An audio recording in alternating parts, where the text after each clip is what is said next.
Welcome to the man cave this morning. Come on in. We'll chat about motorcycling a little bit. You know, not too long ago I did a video on 7 things a biker should never do. Today I think I'm going to tell you about 7 things that a biker should do. Now these are my tips alone. I've been riding for a long time and I can give you some ideas.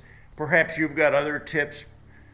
You may or may not agree with everything I say, but I think I'm going to steer you in the right direction anyway. But anyway, let's get started.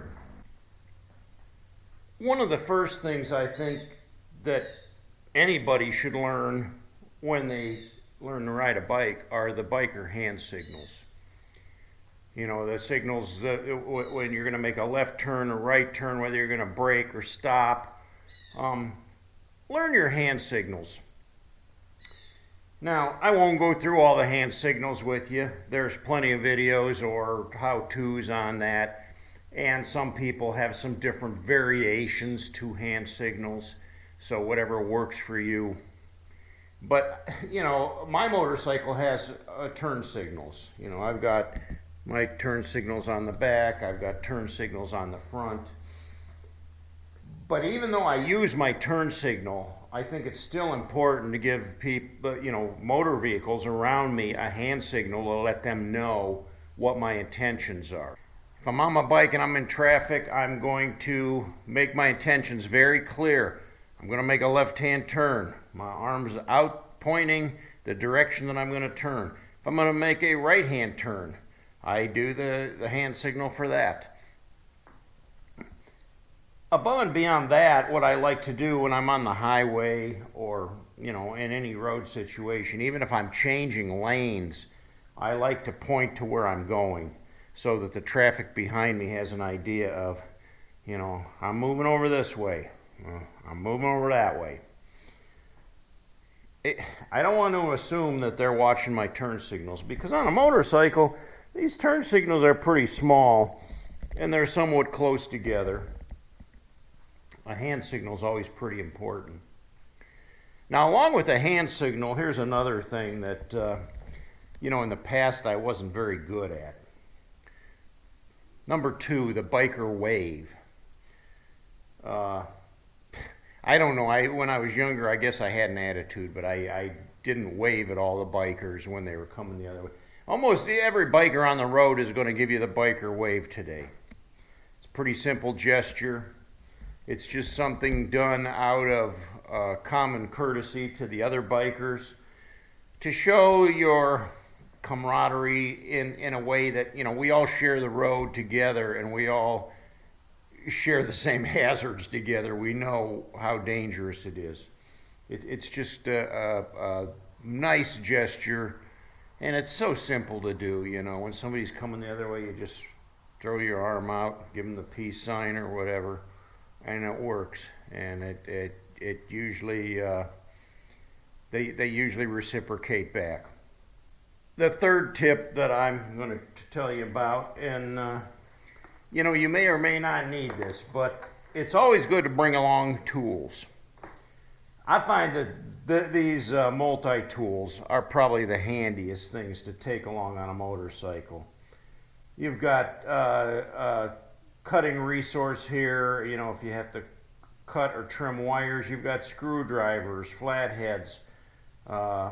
You have got a pair of pliers. You can use this for all kinds of things.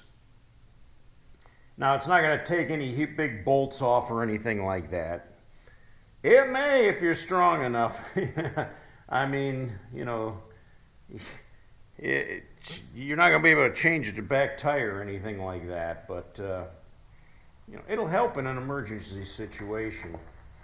The other thing I like to bring along, and it's not really a tool, but it could come in real handy, is a little bit of duct tape. You could take like a popsicle stick or something. You don't have to bring the whole roll of duct tape is what I'm saying. And just wrap some around the popsicle stick, maybe a yard of it or two, where you'll have some duct tape if you need to fix something even a piece of wire, just roll up a little piece of wire. You might have to wire up your exhaust pipe. Maybe a bracket might break or something. A weld might break on the road, and that could come in handy. And, you're not talking about a big spool, but just a little piece of wire, just enough to fix something out on the road. Just some tips for being prepared. Now, number 4, along with that, if you got the tools, it may be handy to another biker. When you see another biker on the side of the road, perhaps they're broke down or perhaps they got some kind of a problem going on, stop and help them. Don't leave another biker behind. If you've ever been broke down on the side of the road on a motorcycle, you can feel pretty helpless.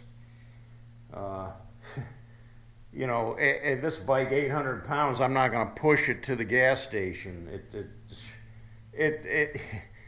It's just not going to work.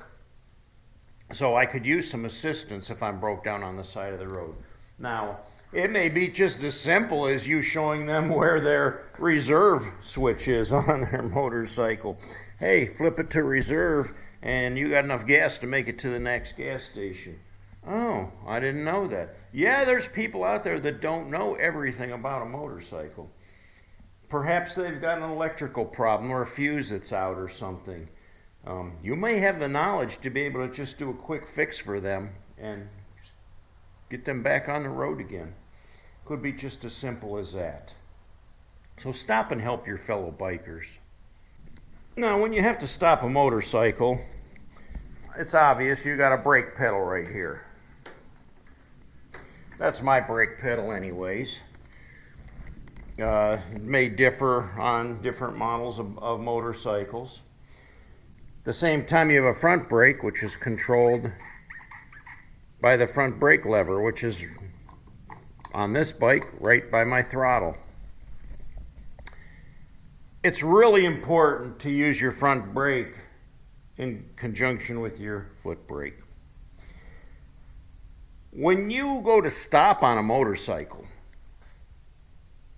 and you hit the brakes, the weight is thrust forward and it takes the weight off of the rear wheel. If you're just using your rear brake and you have to stop fast and you hit that brake, your weight's going to go forward. It's going to lift the weight off the back tire. You're going to lose traction and you're going to skid. When you use the front brake lever, the weight pushes forward down onto these front shocks, onto that front wheel, and the braking force is incredible. I mean, you can stop on a dime. Now, you have to use some consideration to the road surface too. If there's a lot of gravel or sand on the road surface, you're going to be a little easy on that front brake because you don't want to lose your steering ability sliding in the gravel as well. So practice using your front brake lever with your foot pedal and you'll be amazed at how fast you can stop this machine. Now here's a tip for stopping, but let's say we have to stop in a heavy traffic situation. Maybe you're on the highway and all of a sudden you see brake lights up ahead. Things are happening. Cars are starting to slam on their brakes and slow down. Perhaps there's an accident up ahead. What I always like to do is look for an escape route. I'm not going to pull right up behind a tractor trailer semi and sit right there in the middle. If someone were to rear end me, they shove me right under the back of that semi, and it wouldn't be pretty. And that's kind of a situation. I'll either move far over to the right where, if there is a situation behind me, I'm going to have an escape route. Maybe it's a little wider over to the left and I can, look in my mirror and see what's behind me and say, okay, well, maybe it'll be a little better if I scoot way over this way, because if somebody starts slamming into cars behind me, I have an escape route. Just something that's always in my head, I mean, I've seen a lot of accidents where it's like a chain reaction. Perhaps you can stop, the people in front of you have stopped, but all of a sudden you hear those brakes squealing behind you, and you hear that crunch, and you don't know what's coming. It could be like an accordion effect. And it's just a precaution that you can take. It may or may not help you, but it's something simple that you can think about that'll maybe up your odds a little bit. The other thing I like to talk about, and the last one, number 7, is going to be being prepared for all weather conditions. Now, a day like today, it's a beautiful sunny day. I could go out riding in my t-shirt today. It's probably 75 degrees. It would be very comfortable. But say I'm going to be out riding all day, and we're in October now. So what happens in October, the nights get very cold. I mean, as soon as the sun goes down, the temperature starts plummeting. If you're out on the bike and all you got is a t-shirt, you can get very, very cold. I've had some situations where I rode and went a little farther away from home than I had anticipated. So I had, maybe a hour or two ride just to get back home. And darkness fell and the temperatures dropped. And one specific situation, all I had was my leather jacket, and it wasn't enough. The temperatures dropped down almost into the 30s. There was a frost, and it was very, very cold. I was so cold, it was like almost hypothermic, where I had to stop and just get off the bike and dance around, try to get my blood moving back so I could continue on with my ride home. Yeah, it was that bad. I always like to bring extra clothes along. I've got 2 saddlebags on this bike with plenty of room. I keep rain gear in my one saddlebag. In my case, I keep rain gear for not only me, but for my passenger as well. So V has her rain gear in here too. And that can help if you're out in a situation too. Even if the temperature drops and you have nothing else, at least you have rain gear to put on that can help cut that cold, icy wind.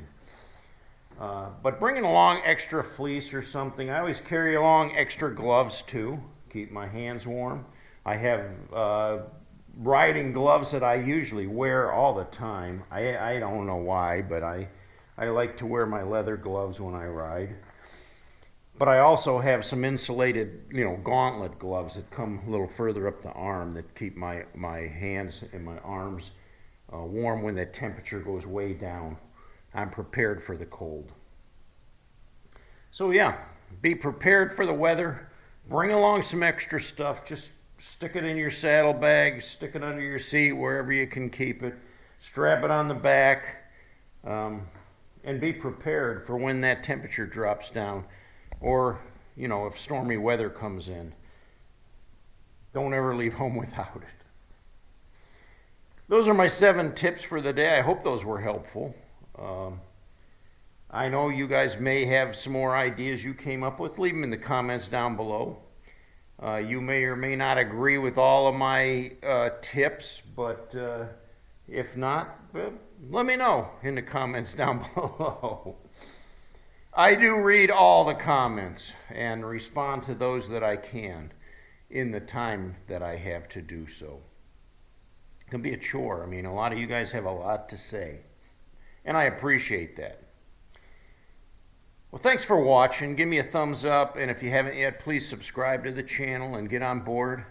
Till next time, cats, ride hard and die free.